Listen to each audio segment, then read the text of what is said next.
The Auburn Correctional Facility sits right in the middle of Auburn.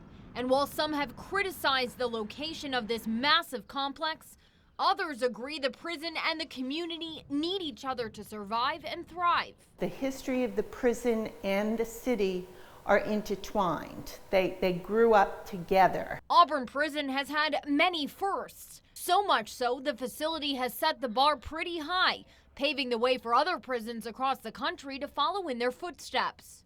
Auburn was the first prison to house inmates in individual cells, the first prison to separate the mentally ill, the first prison to put a woman matron in charge of the female prisoners. And the list goes on.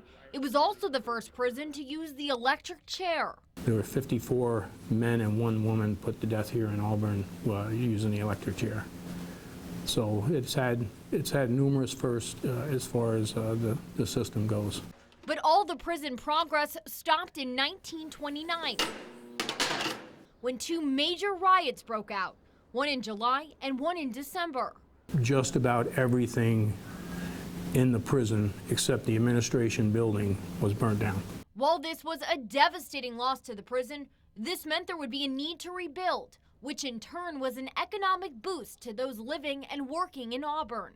When the prison was opened here in 1816, the leaders of the village wanted it here because they recognized that it would be an economic engine for the village, and it was. And it continues today, with the prison being a landmark and a major part of this Finger Lakes community.